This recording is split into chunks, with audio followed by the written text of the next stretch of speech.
Soho is a members venue and light art gallery, and a big part of what we do is about supporting emerging talents and kind of learning about their journey and finding ways to get behind them to kind of build them and talk about them within our community. So whether that's through kind of our social media reach and our newsletter and having nights like this to let people know about what other people are up to. So tonight we've got two amazing people here. So we've got Alex Tait, who's right next to me, who is an insane illustrator and some of his prints around. And afterwards we've got Okiem. Okie is going to be doing a live performance for us, but also telling us a little bit about his journey. Because I think it's just as important to learn a little bit about what's behind them as it is to kind of listen to the music, and I think you get a little bit more about them from that. So, without further ado, hello Alex. Hello. Is your mic working? I don't, yeah, it might be. Maybe? Maybe we'll just have to use mine. Yeah. I mean, there's not loads of us here, so I can probably just do that anyway, so maybe you can just talk a bit louder. Right, do you want to hold that and I'll project? Okay. Okay, so Alex, how old are you? 25. I have to think about that one. Shall I take that? Cool, thank you. And, thanks, Hannah. Cool, and so tell us a little bit about yourself. I'm an illustrator working out of Berkhamsted, which is in Hertfordshire. I graduated, I don't know how long ago now, about 3 years ago, thereabouts. And when I graduated, I got myself an agent with Jelly.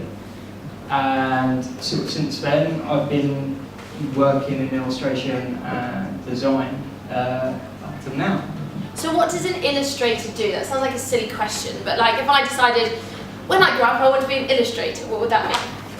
I suppose it depends what kind of illustration you want to do, because there's no clear-cut path.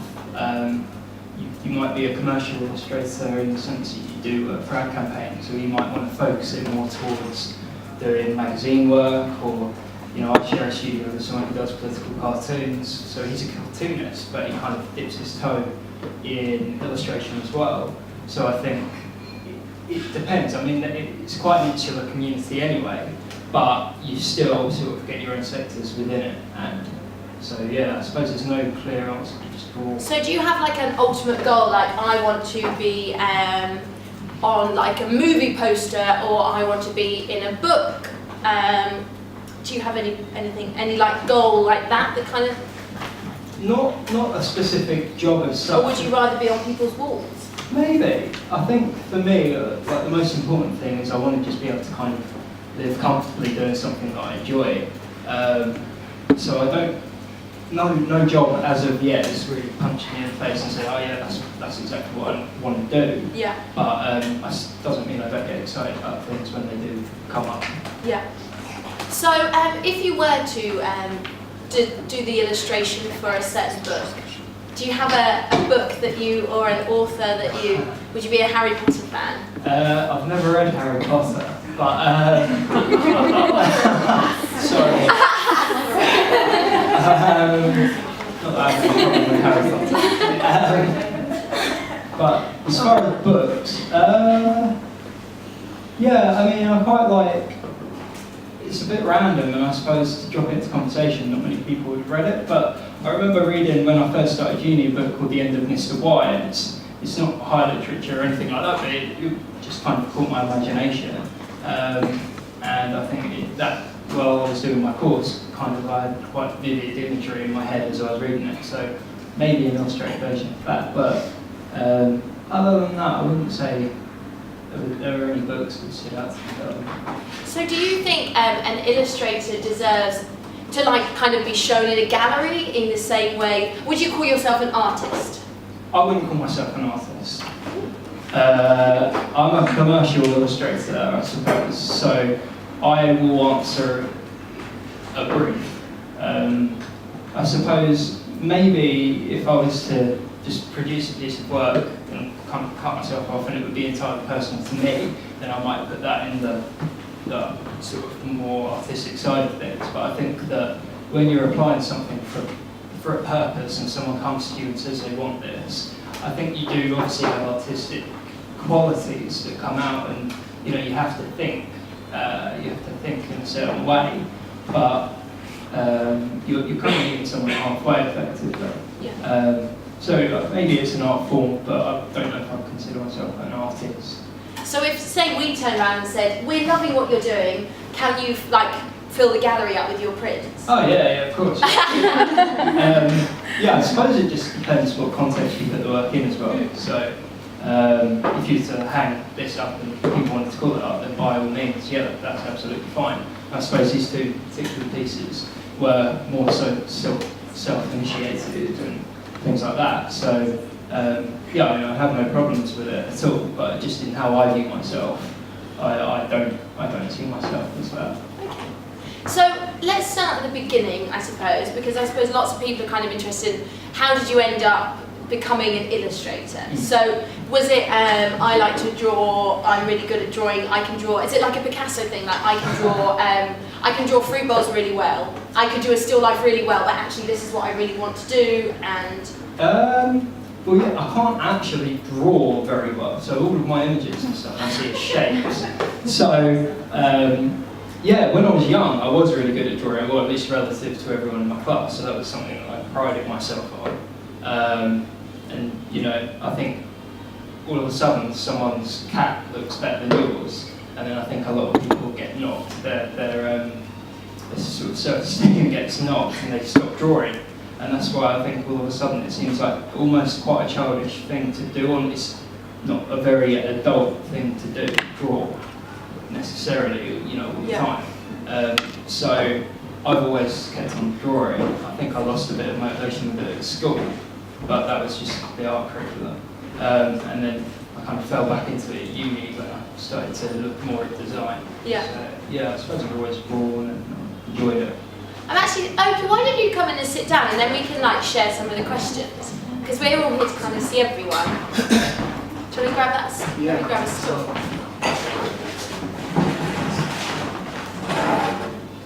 Okay, everyone. So maybe a similar question in terms of, so where did it start? And I think we're going to see a little bit about you, like in your kind of your talk as well. Yeah. But maybe about so art. Maybe kind of was it something that kind of built up at school? Was it like an innate something that you started with? How did it build? I always had music in me. I could play by ear when I was 6 years old. That's why my parents got piano lessons. But I grew up as an athlete. You know, I wanted to be a basketball player. I wanted to do. That's what everyone knew me as. Yeah. Excuse me. So it wasn't until I was probably around 19 that people started to think, oh, he actually is serious about music. So it just developed. And how old are you now? Sorry. 30 years old. 30 years old. Yeah. Great. Young. 30 years young. Indeed. Thank you. So Alex, can you tell us a little bit about the pieces that we're seeing behind us? Yeah. This is the one that was on the flyer actually for today. Yep. So this one was for creative review, which was to just draw a self-portrait. This was really nice, very lovely people with jelly. So yeah, that was quite a fun one. Yeah, that's. So that's you. Yeah, apparently Which one? in some metaphorical way, yeah, that's me, I guess. Yeah. So you bring up jelly. So you have a. So you're being represented. Yeah. How important do you think that is, like, for you in building your kind of profile as an illustrator? Yeah, for me it's been really important. I think that they supplement me as a character. I'm not necessarily the kind of person that's going to always be knocking on people's doors for work, whereas, you know, it's nice to have someone who is there doing that for you. And it was quite a natural transition from uni, and I kind of went straight into the agency, so yeah, that helped. Yeah. And how about for you, Okie? Do you you're being represented? I am, but this is a very recent thing. As through my whole career, I've never had a manager. As a musician, you kind of just network, and you find the right people, and then hopefully you get accepted into the inner circle, and then your friend calls you for this tour, you've gone into that tour, and it kind of goes back and forth. So who are you being represented by? Who's your... By Muna and another lady called Mel, Goldie Global. So, yeah, again, very natural. We were friends first, and she heard my album. called me the next day and said she just wanted to help. She's very persistent. She's very unbelievable. good. Like, I know because she copies me all the emails she sends. So, but yeah, she just, it was cool it happened that way rather than with like a bigger established agency who just like, right, let's rinse this. You know, she actually really liked the music and the project and wanted to help push it forward. Yeah. And how did you find Jelly, Alex? Did you, I love saying Jelly, it's such a did you kind of go seeking, or did you guys see some of the work and then they approach you? Yeah, there's an event that happens sort of for the most graduates at the end of their course. It's called DNA New Blood, and I think it was there that they saw a few of my projects, and I think just as I was about to go to New York, they kind of asked if I could go for an interview. I remember being like, oh no, you know, I had to postpone it, thinking that I was going to kind of miss that window of opportunity. But yeah, I went in and said hello, I had a tiny portfolio, but luckily, I kind of, it bit to the work. So, Okie, you've just come back from the States. Yes. So you've been kind of sharing your music out in America? Not exactly. I was in the States for 4 or 5 weeks, but I was on tour playing keyboards for a guy called Jim Dumont. He's a big house DJ. He's had a few number ones and Grammy nominated, and he's blown up in America. So I started working with him, and we're developing his live sound, which is cool for a very electronic show. So we really got just one keyboard player, Liam keys and a drummer. And yeah, so we've been touring 17 dates in America, 2 dates in Canada. Can you just be Alex Tait, or are you working for other people to kind of supplement yourself, supplement your income? Yeah, so I do some design work among sort of different bits and pieces that will kind of supplement my income. Ultimately I enjoy it. It's still working in a visual way, so that's quite nice. And I think I'm lucky to be able to do that, to be in that position. There are some people who kind of have to, go and do some work somewhere. You know, you're not necessarily still getting to work in that medium. It's good to be able to kind of continue it, even if it's not illustration, it's still being visual. And Okie, do you think you would stop working with, do you think you would stop touring with other people if, the album just suddenly went platinum and you're running around? Do you think that that's the ultimate goal, or you would always kind of mix with other artists and build your sound that way? I think I always mix with other artists, but I don't be necessarily touring with them. We work more creatively together. But yeah, as soon as I can tour and headline tour myself, that's perfect. Great, exciting. And the album is out. I feel like I'm on TV now. And the album is out. Well, the album's out now. The album's been out since about April. I just put it online, made a website, put it online. I didn't have any big official launch party or the usual sort of countdown. 3 days till now. 2 days. No, I just put it out, and I've started to promote it with the help of Luna and Mel and push it out, and now people are discovering it and really enjoying it. And it's on sale today. There's a handful of copies here, there's only a handful of people, so perfect, you can have one each. Yeah. So maybe I'll go straight to you and then Alex. So who would you say is your biggest influence in your career? Do you have one? In my entire career, to be honest, this year has been such a huge sort of burst in sort of vision for what I want for my career. So I mean, it almost feels like everything I've done up to now has been the last chapter. So there's been new influences. There's been probably this guy called Yanni, who I recently heard about. Someone tagged in something on Instagram, I think. And this guy, similar to me, instrumental piano music and some extra elements, sold more than 20 million albums. And he did like 120-day world tours and unbelievable things without sort of being on Radio 1 or all the rest. So he's really inspirational. Still going now. So yeah, it's good to know someone's done it already at the crazy level. And how about you, Alex?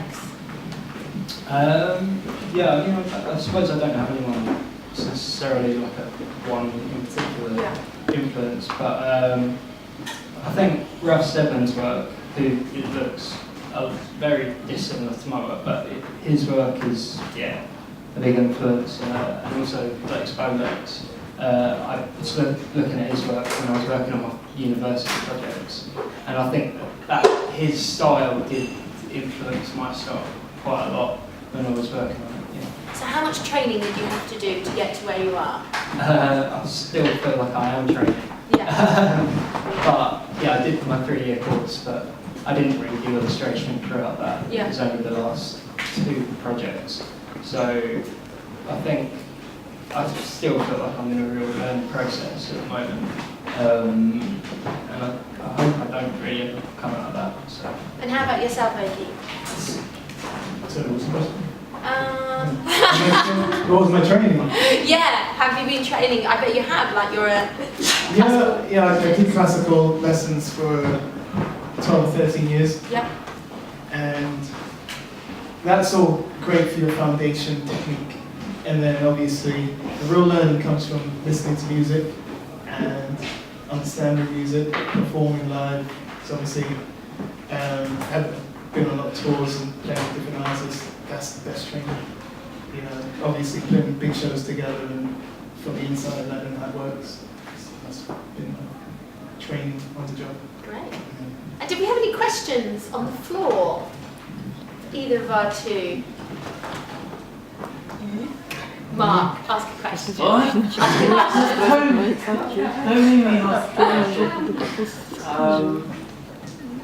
Really? You Yeah. want me to ask a Yeah. question? Okay. Ovi, what's your next step up now? What's your next plans for the future? Your next big moment. Yeah. What's your dream? I've got some very big plans for next year. Okay. The main one is to play a headline show in St. Paul's Cathedral. Wow. I was baptised there, so Yeah. I'm down. Okay. Okay, amazing. You're I'm invited. definitely going to be there. Yeah. So, Well, that's in motion. Oh, That's in motion. amazing. And And actually, we've just got your side shot, so maybe you want to talk us through some bits. yeah, well, if you take it to the top, whoever's controlling that. Take it to the top. Yeah. Do you want to finish what you were saying?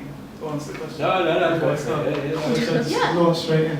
Yeah, go for it. All right, cool. Tell us a little bit. Yeah, well, yeah, so I'm Okiem, I'm the pianist and the keyboardist, play a lot of synthesizers, and I compose music as well, so I composed my first album. So I'll just run through my sort of career path very quickly, and feel free to stop me at any point and if you've got questions or you need to expand on anything. So I started when I was about 6 years old, and my parents heard I could hear stuff on TV and then play along. So they got me some piano lessons. And so I got to age 9 and I had a dream at age 9. After I played a tea party in school with all the parents, and I played this song called Slim Tim. It's one of my sort of earliest vivid memories, playing slow jazz. But I loved it, you know, even though I was really nervous and I had these sort of physical nervous I twitches. feel like you should play it for us. Shall I run some Yeah. Slim Tim? Yeah, we got them. Do it.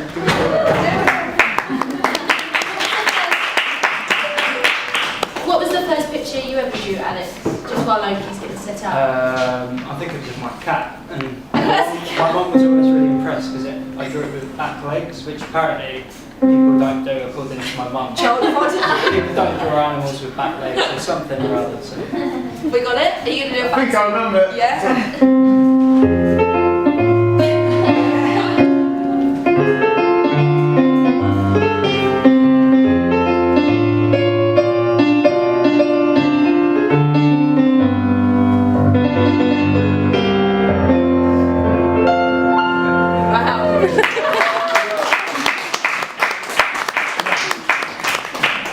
Yeah. Jonathan Ross now. So that was Slim Tim. But that was my sort of first taste of performing, and yeah, I really enjoyed it. I think I knew then I wanted to play on the big stages, involved for some of the biggest artists, and I thought I need to make a plan to make that happen. That was always in my mind and in my heart too from a young age.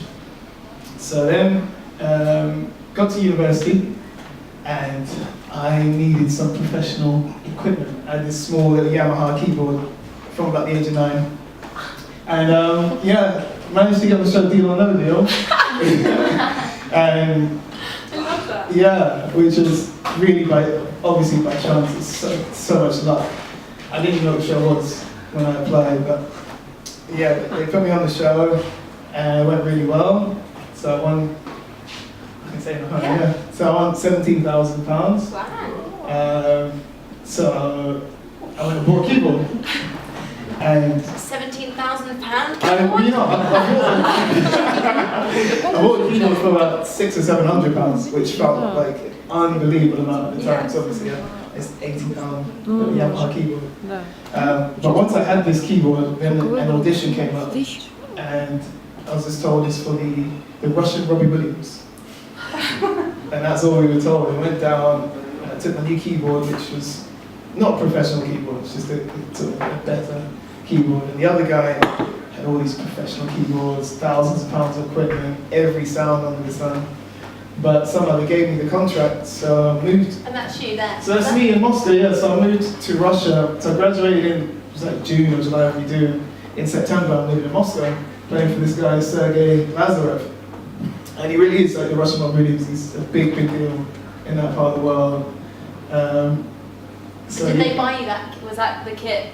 That was their tour kit? Yeah, so that was out there. And so it was amazing because I'd never toured, I'd never played with a major artist. I'd literally gone to play in my room at uni, to tour with a major artist, which in this country you probably couldn't really do.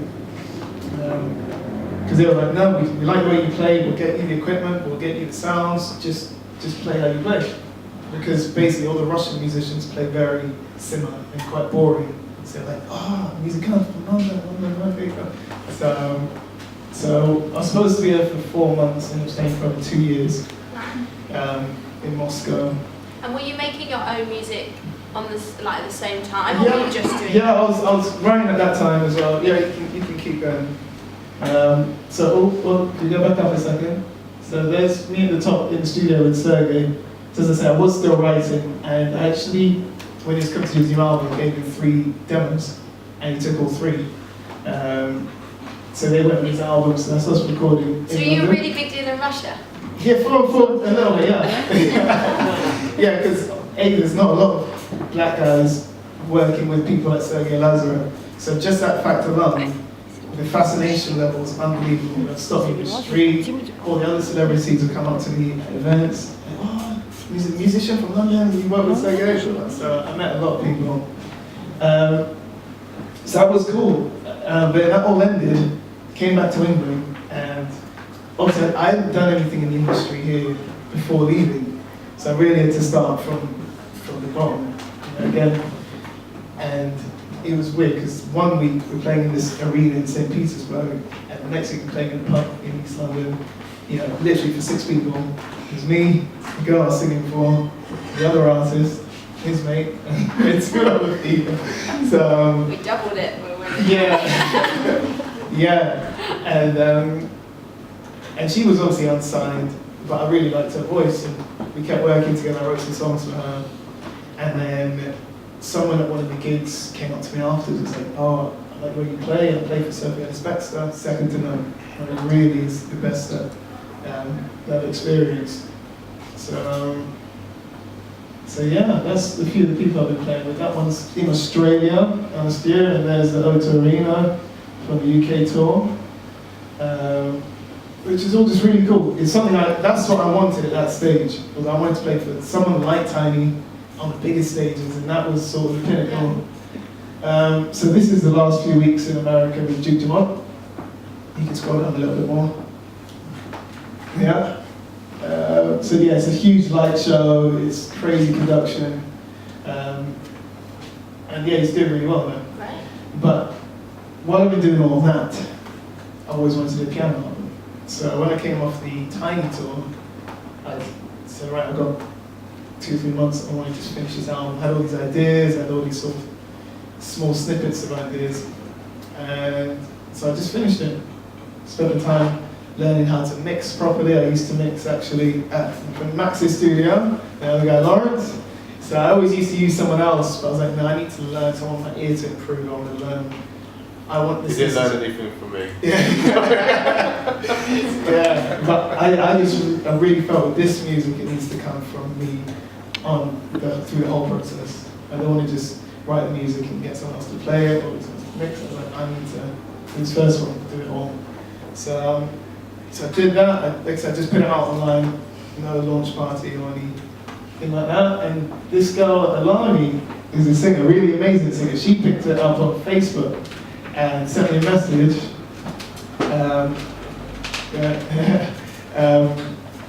She sent me a message saying, wow, I heard it on Facebook, I love it. I've got a residency at Nooneartist in Kingsland Road. Can you come and warm up for me? And I hadn't even considered playing this live yet. Yeah, literally hadn't even considered playing it live.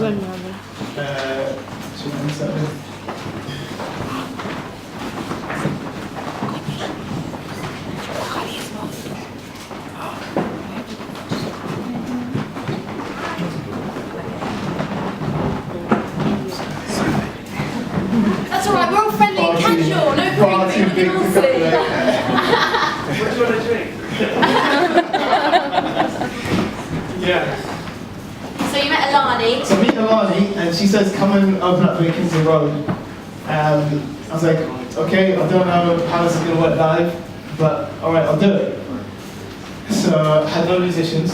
I didn't really know a lot of string players either, because we don't really use string players in pop world. But after talking to various people, and this person is that person, is that person, someone sent me this link saying, I think I found a guy for you, check him out. So check him out on YouTube, and he's like this prodigy, this Canadian, he's literally like this big, he's got perfect pitch, he's an unbelievable piano as well, he's up 22. He's the kind of guy who goes to the Royal Academy of Music, never does any practice, gets high 3 times, 4 times a week, and then still finishes top of the class. Like, he's just, if you put the work in, that his talent had to be on another level, but he's like, natural talent, really unbelievable. So I called him up and he's like, I've been waiting for this call. Because he's like, I don't want to play in an orchestra, he's got too much musicality to play in an orchestra. And he's like, he'll get bored. He's like, this is what I'm going to do, I'm so glad you called, definitely let's do it. So him and another girl on the cello, and we did this gig at Nooneartist. And honestly, it's the best gig of my life. It's my local. Yeah, it really is. Yeah. I mean, it was just unbelievable. I've never felt like that on stage. It was, and obviously I played what I thought the biggest gigs of my life. You know, O2 with Tiny, Olympic Arena with Sergey, all these other, everything that I thought I wanted, and then it's a place like smaller than this, really dark, and yeah. It's like a living room. It's like literally like a living room, but it was full. Back in the day, it was like the place to go. Like 5 in the morning. Yeah, but it was just such a feeling on stage, and it's like everyone sort of locked into the music. And I finished the gig, and people were like, "That song made me cry. This song made me cry. This song reminded me of my ex-girlfriend. This song." It's like everyone just went on a journey. It's amazing. And then I thought, right, this is what I need to be doing. So since then, I've done literally only a handful of gigs, playing my own stuff because I've still been touring and other things. But I've had a chance to play in St. Giles Church. It's really just beautiful. Yeah, the sound there is really good. And other musicians have asked me to warm up for them now, which is, I think, really cool. Yeah. It's like sort of no competition, and we've sort of found a really positive energy around this music. Even when I was in America, I met a young girl that really touched me. We hung out one night, and I found out afterwards she had cancer. She sent this long message actually on Instagram to WhatsApp. She's like, I've got my routine, which is my gratitude app. I do this, I do that, and I listen to your album. I was like, wow. It's like sort of stuff like that. And like, so much positivity around it, even at this early stage. I thought, I really feel like I'm on, after all the experience I've had touring and the rest of it, I sort of found the path that I'm going to be on. So yeah, that's kind of. And that brings us to now. Oh, yeah, that brings us to today. Wow, that's a hell of a story. Yeah, so I think that's about it. Anyway. How are you doing? Welcome everyone. So this is Alex. Alex is an illustrator, and obviously you know this one. So we were kind of learning about each other's journeys. So I don't know if anybody has any questions post that for Okie, or maybe we should just let the music do its thing. Yeah? We're ready for some music. So just a round of applause for our speakers. Thank you so much.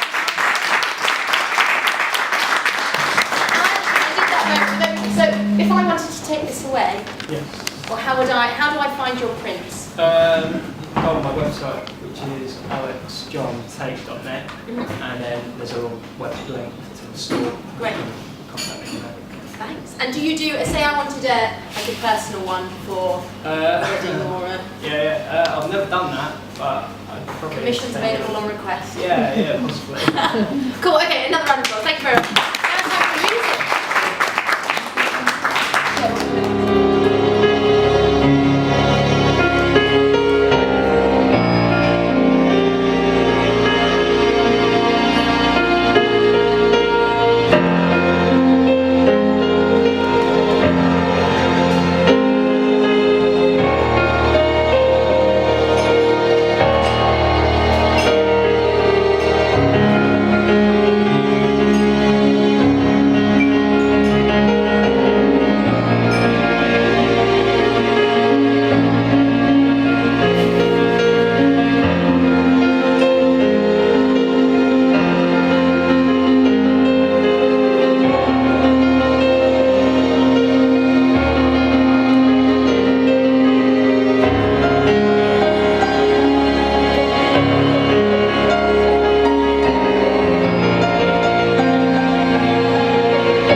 50 horses.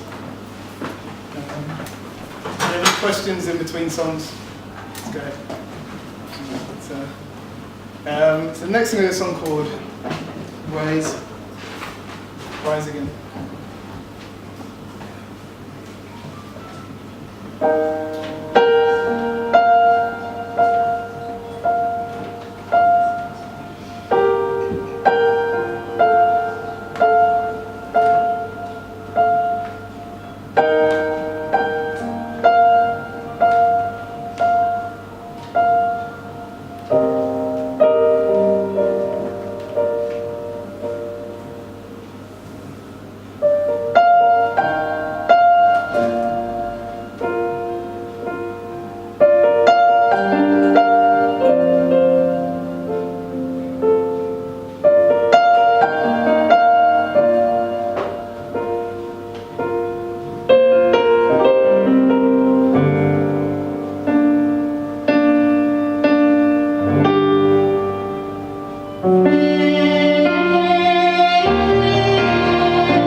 I think with the whole album, I got into my most creative place where I was just, after playing other people's music for so long and playing to click and playing very precise, I was just like, I can do whatever I want. I can choose whatever instrument, whatever sound. Obviously it's to free time, it's not to a metronome. And it's like I was just in that period, my ears were always open. And that one actually just came into my head. Like the whole thing is actually my quickest one to put down, because I just heard the violins, the everything. And sent it to my brother that night, so I did it in the afternoon, and my brother loved it. And he's really, like, really stern, not very expressive. He's like, I love it, it's amazing. So it felt good that day. But that sometimes it's all in there. That was one of them. So, yeah. So any others? Yeah. Hey. When you perform it, you just focusing on the music, or there are things going in your heads, and so that you play differently every time? There's things going on in my head. It's a bit strange, 'cause obviously it's not an orchestra. So ideally I need 3 hands, because I need to trigger this. And obviously get into the music as well. But I do often see, like, I like to just go somewhere completely different. And there's certain songs that take me to different places. But that's, for me to give the best performance, you know, that's why I know it so well. It's in my hands, and I can take my mind somewhere else and just let the music out. So yeah, there's all kinds of things going on in here. But at the same time, at the moment, because I'm not with an orchestra, I do need to concentrate on bringing this in and all the rest of it, and keeping time. Where are your string players? Well, this was just a smaller one, so I thought, and obviously we've got noise restriction as well. Really? So, yeah, otherwise it'd be 10 times louder. It's we don't have enforced glass here, so we've got neighbours. Have to be polite. Soho neighbours, they're going to complain. neighbours. Yeah. They sound like Soho. Yeah. So, That was a lovely piece. thank you. Yeah, Lovely thanks. melody. Thank you, man. Appreciate it. Thank you. Yeah, so.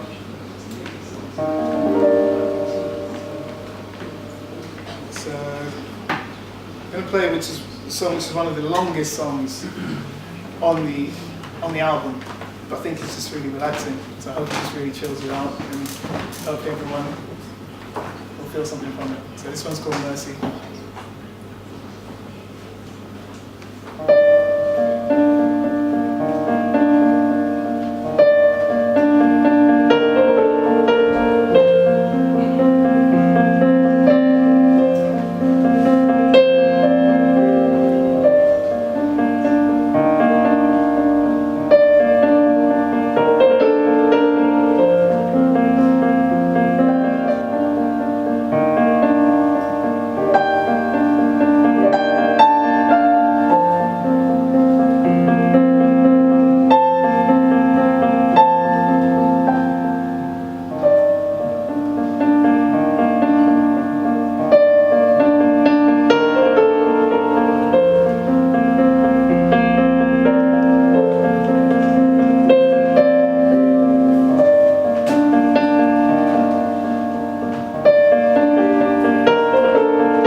That was Mercy. So yeah, I've got one song left. Any questions for the final song? I mean, now that I hear your music, which I haven't heard before, confess, I came to you because of the cover of your album. Yeah. How did you pick, like, I feel now that why this works. Yeah. And I know, like, I followed an artist that did similar artwork where you merge, like, cities and environment into bodies. Yeah. How did you direct that? Did you Yeah, come up with the completely. album? How did you pick the person? Well, funny enough, it sort of starts a couple of steps before we got to that. But I had a few meetings with music managers, and it's really interesting because they're really in commercial world. You know, like you got to get a feature singer in your music, you got to get a remix done, like a sort of drum and bass remix. I was like, no, that's not it. But one thing she did say from this meeting was like, your image needs to be really strong. You've got to know who you are, and you've got to have something that's different. For what your style of music is different, your image, your lead image should be different. And so that made me think, right, I can't just be sat at a piano, I can't be in a tuxedo, I can't, excuse me, all the usual ones. So then I came across double exposure photography. Yeah. And straight away I was like, yeah, that's for me. And my nickname is Oak. Yeah. And so obviously I had this sort of oak tree idea in my mind to sort of merge it, even though they're not oak trees and such, but to merge it with a sort of tree idea. And I just thought, yeah, I thought that was really interesting. And the guy who did it's his first time doing double exposure photography himself. So he was really into it. He's like, he really wanted to do his best because he found it interesting. And yeah, that's how it came about. And it was done digital? Yeah, well, we did the shoot on a white background and just a grey t-shirt, and then he did all the rest. All right. Or he just kept sending it back and forth. Yeah. Tweaked it. I found it really interesting. Like that's like just perfect because I was just interested in that. That's good to hear. Yeah, really that drove me into that. Yeah. But I'm visual more than sound. That's really good. Yeah, thank you. Yeah. Is there one more? Yeah, I just wondered if you've written any lyrics to any of the pieces that you've played so far. I've never written any lyrics to this music. I've written lyrics for other songs, but not to this music. I've been a bit really cautious about writing lyrics to it because I think it just is what it is. And I think once you put lyrics to it, you direct a song. It's either about heartbreak or you give it a theme.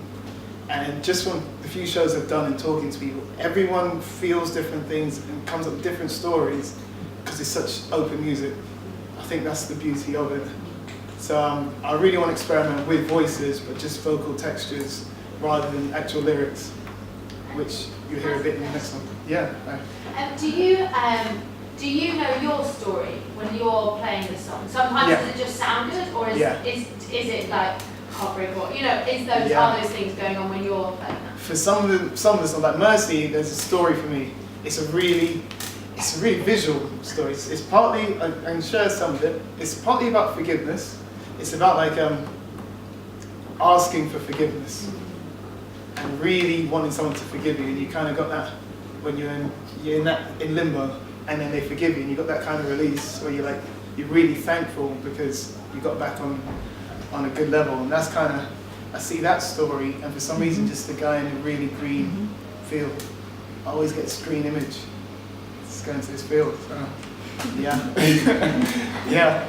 But not for every song. For some songs it's just the feeling and the sound. So if you did a music video, do you think you would try and have a narrative, or do you think that would do what lyrics would do and then maybe change the story? Yeah, you know what, I think my ideal music video would just be like something really simple and like super slow motion. Not really, unless it's like an unbelievably beautiful story. Then I'd rather just like the music really open, just captivating, but you feel your own story from it. Hi. Have you ever worked with any dancers before? No. Would you like to? I would absolutely love to. I'll hook you up. Yeah, honestly, I would love to. No, I think it would work really well. Yeah. Yeah, he kind of, do you know Lucho Einaudi? Yeah, he's a massive like, inspiration. I'm a huge fan. Yeah. And I've always, like, I'm a dancer originally, so yeah. I've always kind of wanted to do stuff with his work, and I have done in the past, and you remind me of him. That's a great compliment, because he's one of my biggest influences. In fact, he's the first person whose music I heard, and I thought, oh, that is what I do already. I've never really heard what I wanted to make out there in the world, and I heard his stuff, and I was blown away. Have you ever seen him? Yeah, I went to see him in the Barbican. He's amazing, but it's like, as inspired as I'm inspired by him because I want to follow in his path, but then add my own edge to it. Because if anyone doesn't know Ludovico Einaudi, he's sort of 50, 60-year-old Italian composer. Unbelievable music. He's so cool. Yeah, he's the coolest guy. He's the coolest guy. But I think it'd be cool for everything to have that kind of music with a younger face and bring it to a whole other audience is what I'd like to do. But he's a massive influence on us. Yeah, I'd love to do that. We'll do it. We'll talk. Yeah. All right.